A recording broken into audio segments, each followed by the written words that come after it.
Recibimos en la mañana de Así son las cosas al padre Raúl Frega en una instancia que para la Iglesia Católica es un poco su semana, y esta junto con obviamente la llegada del Niño Dios. El padre Raúl es párroco de Espíritu Santo, director general del ISMI, así que es vecino de la radio, asesor de la Comisión de Ecumenismo y Diálogo Interreligioso, y desde ese rol nos interesaba escuchar su palabra en este primer día de la Semana Santa. En realidad, primer día de la parte central de la Semana Santa, porque el triduo pascual, porque la semana, el tiempo pascual empieza después del carnaval, ¿no? No, eso es el tiempo de Cuaresma. Cuaresma. La Pascua empieza con el domingo, pero... El domingo de Ramos. Claro, la Semana Santa, el domingo de Ramos. Sí. El trido pascual son jueves, viernes y sábado santo, y el domingo de Pascua empieza el tiempo pascual hasta Pentecostés. Está bien. El viernes es, ¿cómo se lo llama? ¿El jueves santo? ¿El viernes santo? ¿Tiene alguna denominación? ¿Es el sábado de gloria? No, el sábado es el sábado de gloria. El viernes santo es día de la pasión. El día de la pasión. Que es el día que generalmente se hace el Vía Crucis, que tiene mucha devoción popular. Muchas veces la gente va más al Vía Crucis que, por ejemplo, la celebración litúrgica de la Pasión, por una cuestión popular de devoción. Y el domingo de Pascua tiene más participación activa que el domingo de Ramos. El domingo de Ramos generalmente es el día más festivo para la gente, al que más se acerca a la gente. El gesto de los ramos y toda esa celebración, mucha gente se acerca.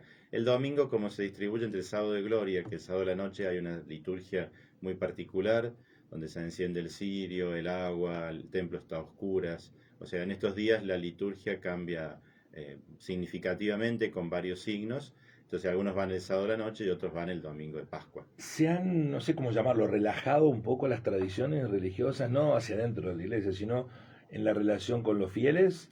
Yo creo que, y estos días debatidos sobre, o puesto en debate el tema de lo cultural y los feriados religiosos, digo, creo que eso sí, verdaderamente hay un cambio y que hay un relajamiento general de ciertas prácticas o de cierta coherencia, podríamos decir, de lo que decimos ser como sociedad o los valores que queremos como vivir o defender o que están parte de nuestra génesis.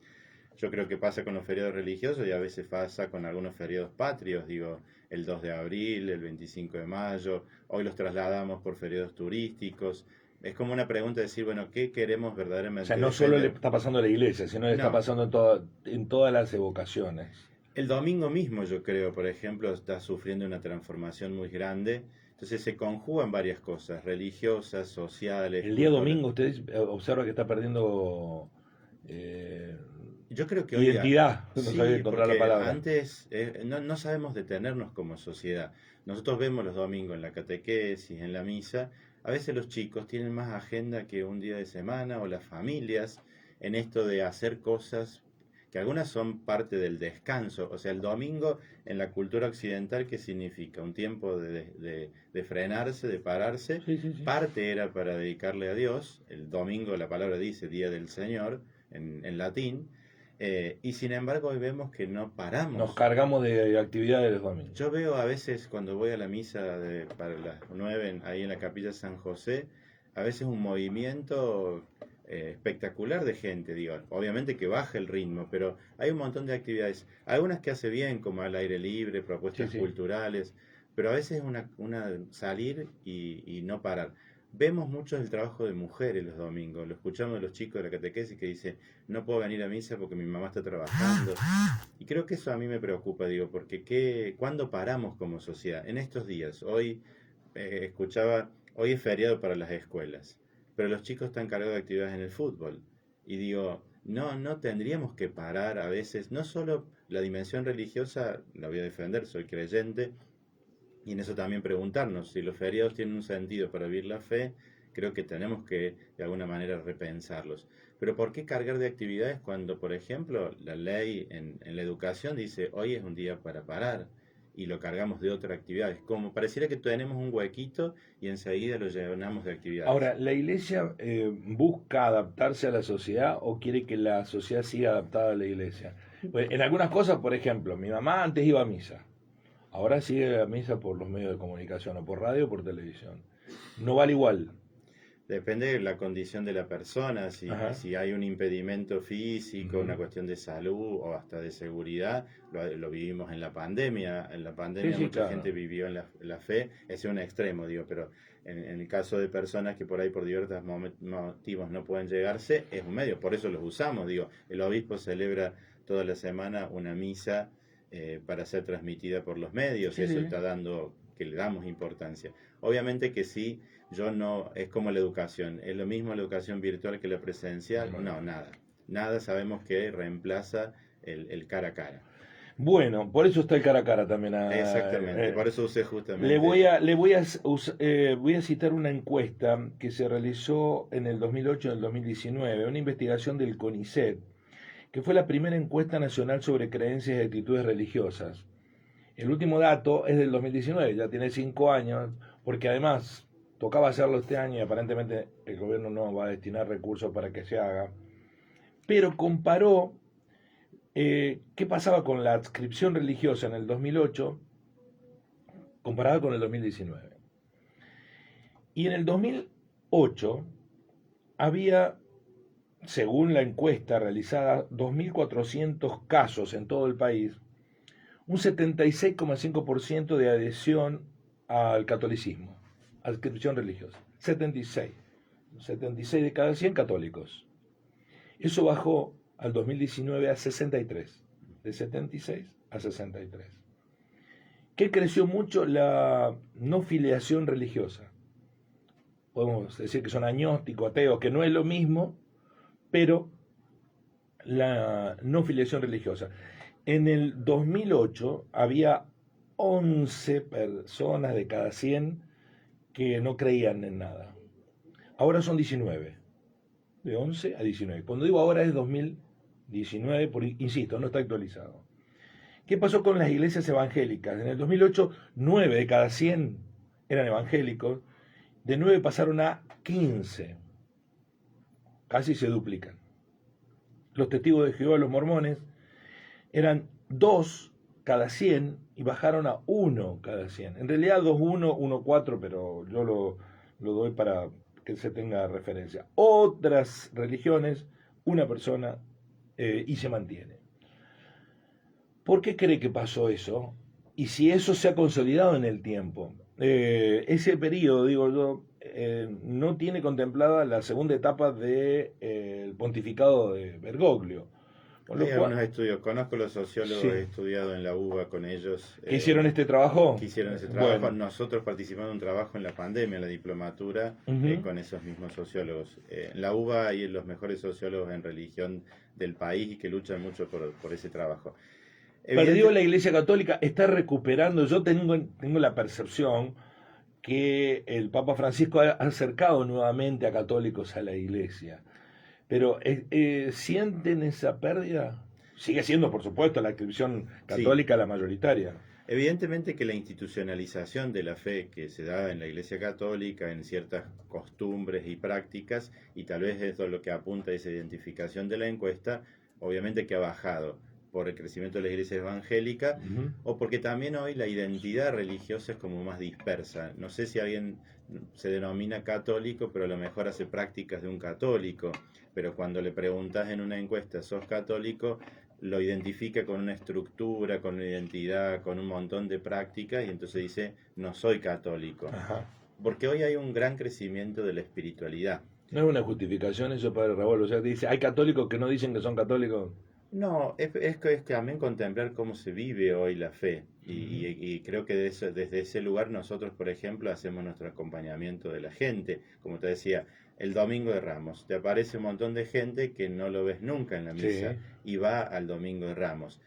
Para una encuesta tal vez no se identifica como un católico porque no está todo el tiempo allí, pero ¿por qué se acerca en ciertos momentos? Los bautismos, por ejemplo, también han bajado, pero siguen siendo altos. Después de la pandemia nosotros notamos, por ejemplo, un aumento en los matrimonios, no significativos, pero que hay un cambio. Estamos notando, yo lo veo en la parroquia, mañana voy a tener 30 jóvenes 2 días instalados ahí en la comunidad. Hace unos años eso era imposible. Estamos viendo que los adolescentes están volviendo a recuperar una dimensión desde Sí. otro lugar. Y porque no hay ambientes seguros para los chicos, por ejemplo, y ambientes de socialización humana, diría yo. Eh, Y además porque las crisis nos devuelven a la necesidad de buscar ayuda espiritual o a rezarle al Dios que olvidamos. La dimensión espiritual, que es mucho más que lo religioso, si lo vamos a las definiciones, después se describe por un culto, Son las por las prácticas. prácticas Ujú. y la institucionalización. La espiritualidad es como más amplia, hay una búsqueda muy fuerte. Lo vemos en las propuestas que a veces hacemos como iglesia, las que están más cargadas de espiritualidad, por ejemplo, retiros, experiencias de oración, de sanación, otros momentos incluso de silencio, la gente participa con más gusto y quiere más eso. Cuando caemos más en la institucionalización, que puede ser prácticas, estructuras formativas o ciertas exigencias, vemos como un desapego de la fe. No lo tomen en los términos que lo voy a graficar, es para que se entienda. A usted cuando le toca celebrar una misa o otra acción religiosa, ¿le preocupa la cantidad de gente que hay? Digo, ¿le preocupa cuántos clientes tiene en su parroquia? Insisto, no digo que sea clientelar la iglesia, pero eh, y, y lo lleva a repensar si como religioso están haciendo las cosas bien. Sí, y es una pregunta que tal cual yo me hago, digo, ¿cuánta gente? Porque a veces la gente dice, hay poca gente, hay mucha gente, vino mucho hoy a misa, somos pocos hoy. Y hoy, por ejemplo, a veces un domingo puedes tener mucha gente y el otro domingo no tener a nadie. Y antes era como no tener a nadie o tener mucho, poco. Antes eso era como más costumbre, es decir, si en una iglesia iban 100 personas, la misa del otro domingo eran 100, la otra eran 100, para poner en número. Hoy tenés a lo mejor una misa que vienen 100 y el otro domingo tenés 20. Entonces vos te preguntas, qué prediqué ¿Qué mal, qué hice. hice? O por ejemplo, yo en la parroquia tengo en este momento los días martes que hago una misa como más de sanación, de dar como claves espirituales para enfrentar la vida. Tengo más gente a veces que los días domingo o que los sábados. Entonces digo, ¿es falta de fe? Si va una gente un día martes a una misa y no un domingo que supuestamente es más libre, hay algo que se conecta a la gente de otro lugar. Entonces, también, por ejemplo, la multiplicación de las misas, que en un momento fue una opción de la iglesia de tener capillas en cada barrio, yo no sé si hoy es adecuado, donde la gente busca más un clima de comunidad, que por ahí pasa con los cultos evangélicos. Ahora tal vez han multiplicado los cultos por la cantidad de gente, pero antes era un solo momento donde todos se conocían. A veces nos pasa en nuestras comunidades que no son tan grandes, pero que se sientan dos personas a la misa y no se conocen, no Ujú. saben quiénes son. Y eso también despersonaliza, porque es como que yo voy a consumir un producto, Sí, tal pero cual. no a vivir una comunidad. Entonces, hace mucho nos planteamos si es necesario tantas misas los domingos, por ejemplo, porque también se pierde dignidad, pareciera que la misa solo es el cura y la misa es una comunidad, son los cantos, son la liturgia preparada. Entonces, yo me voy preguntando y nos vamos preguntando, y por ejemplo, ver qué es la respuesta de la gente. Y a veces cambia mucho en las cantidades, van diciendo algo, pero hoy también, como decía, hay gente que va un domingo y no va como antes de decir, bueno, voy todos los domingos. Entonces, ir conectándonos con las necesidades de la gente y dando propuestas, por ejemplo, en la catequesis. Cuando invitamos a algún gesto, a alguna actitud, la familia acompaña.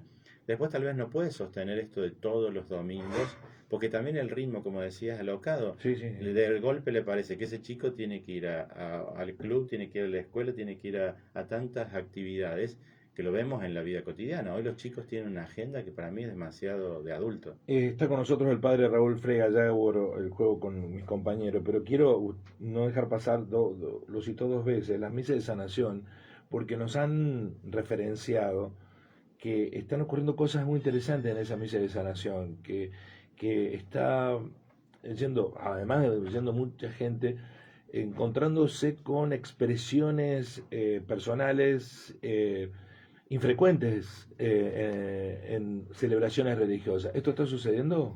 Sí, es un momento de reflexión, digo, no es más que una misa, pero que por ahí la prédica o el momento después de oración apunta a conectarlo más con la vida, con las situaciones, yo digo lo que llama la espiritualidad existencial, decir, bueno, ¿qué me dice directamente a mi vida cotidiana, a mis dolores, a mis angustias?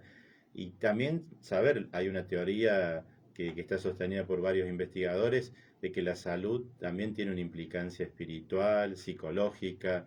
Entonces, a veces la medicina, por ejemplo, hoy no puede curar. Una medicina que solo se queda en lo biológico, fracasa. Por eso hay tantas terapias alternativas, algunas son desastrosas, pero que necesitamos conectar para estar sanos, no solo voy y tomo la pastilla o me hago un estudio tecnológico hoy que me saca la foto de cada célula, pero mucha gente dice, pero yo voy, ese control lo hago, pero siento algo que no me pasa por otro lado y Ujú. que no me pueden dar la respuesta. ¿Y hay que estar enfermo para participar de las misas de No, sanación?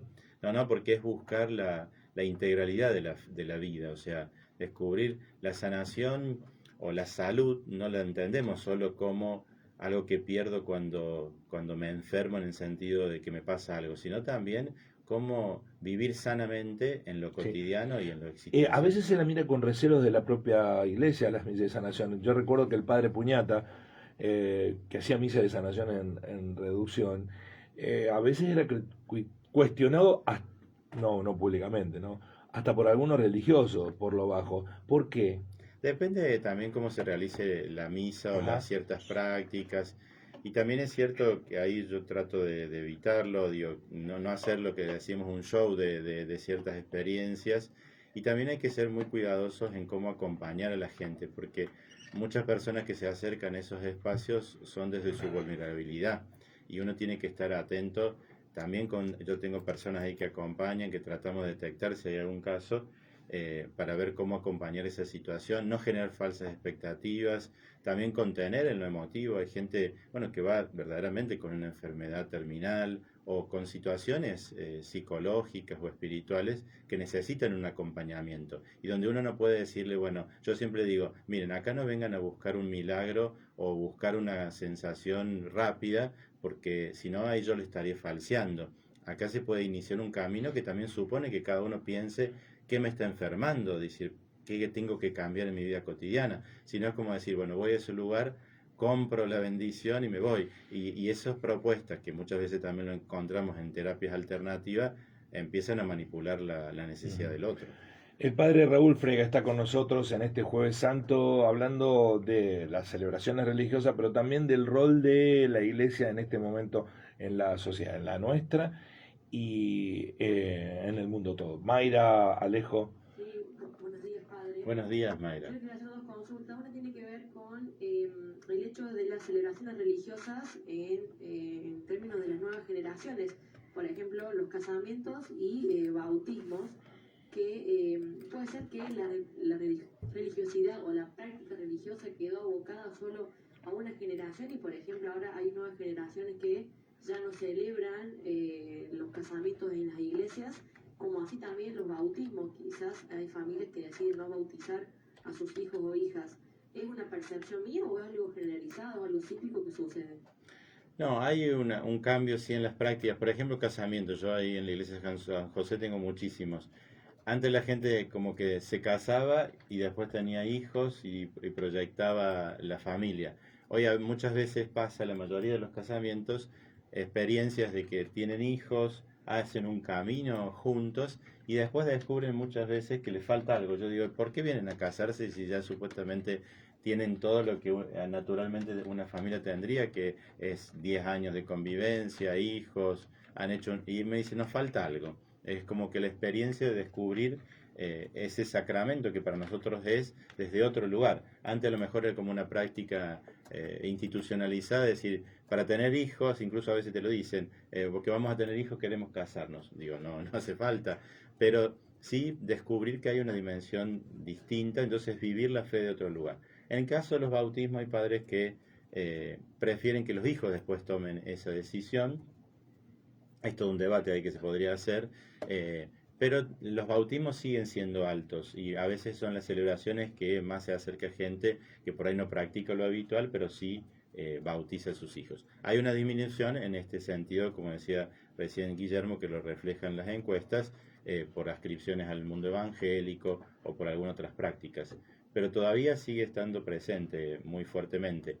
Las nuevas generaciones están como, yo veo a los adolescentes, están como captando la fe desde otro lugar. Todavía no puedo definirlo del todo, pero noto como un cambio allí en sus búsquedas, porque verdaderamente hay situaciones que los agotan, ¿no? Y están como en una etapa, creo, la adolescencia, en donde necesita encontrar otras respuestas, porque las que tiene los enferman. Los vemos a través de series, pero después lamentablemente lo vemos en la realidad donde Sí, eso en eso pasa. juegan un rol muy determinante las redes, ¿no? Sí, lo vemos en las escuelas. Nosotros tenemos una escuela secundaria muy pequeña y conocemos a los chicos casi personalmente y no escapamos a ciertas situaciones. Y esto, traigo a colación una serie que en estos días siempre se ha debatido de adolescencia, donde a lo mejor vos podés hacer como familia, como institución, un montón de cosas, pero es una ola que se te impone Sí, a sí. veces y te lleva por delante lo que has sembrado. Bueno, en eso estamos fallando los padres. El rol de los padres se ha relajado, dibujado o postergado por las necesidades materiales. Hay un abandono de las responsabilidades de los adultos. Sí, pero también como decía, de cuestiones estructurales que no las pensamos. Sí. Si un domingo una familia tiene que trabajar, ¿y cuándo va a tener espacios para detenerse? Digo, por ejemplo, ¿cuándo va a compartir? Digo, porque a veces hay padres que lo quieren hacer, pero como que el sistema los empuja hacia otras cosas. Entonces, a veces hay factores multicausales, digo, porque también conozco padres que están muy presentes, están allí al lado y después de golpe les explota como una bomba en la casa, porque hay otras situaciones que no pasan solo por lo que podemos brindarle los padres o las instituciones, sino que hay varios factores múltiples que también como sociedad los tenemos que pensar. Pues si no es como muy fácil decir, es la culpa de la escuela, es la culpa de los padres, hay responsabilidades de cada Sí, uno de sí. los actores, pero hay otras que nos implican a todos. Alejo. Sí, padre, siguiendo esa línea de los jóvenes y su vida a vida hoy en esta sociedad, hay un tema que desde hace mucho tiempo, que sobre todo se ha sentado en este corto tiempo, de los consumos problemáticos, la delincuencia y demás cuestiones, y sobre todo los lugares donde estos jóvenes o adolescentes van justamente a tratar bueno, de poder encontrar, como quien dice, una salida a este problema. ¿Es la iglesia justamente ese lugar? ¿Puede la iglesia hacerlo solo, a ese trabajo de ayudar a los jóvenes en este problema que tienen? No, hoy el problema es tan multicausal y tan urgente que la iglesia no puede solo porque no cuenta tampoco con recursos humanos y materiales. Sí podemos dar lo que se llama la contención primaria, que eso cuando en un grupo juvenil un joven se acerca y puede expresarse allí, estamos previniendo cosas para las adicciones. Pero después cuando la problemática ya irrumpe de un modo concreto, es necesario, y lo sabemos, equipos técnicos, espacios, y en eso la iglesia, a través de los hogares de Cristo, que acá en la ciudad van creciendo y están presentes, es como una respuesta muy limitada. Si se necesita, también lo he escuchado de los sacerdotes que trabajan en los hogares de Cristo, de una red de trabajo institucional, porque no basta solamente con un solo actor, es como insertar después a ese joven en la realidad educativa, en la realidad y en el tejido social, en las posibilidades de trabajo.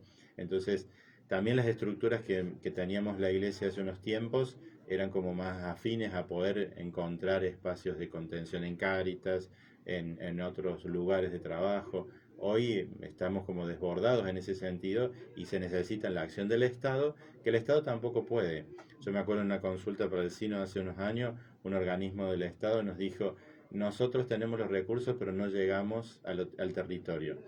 Y ustedes estamos viendo que llegan al territorio fácilmente porque tienen una capilla en cada barrio.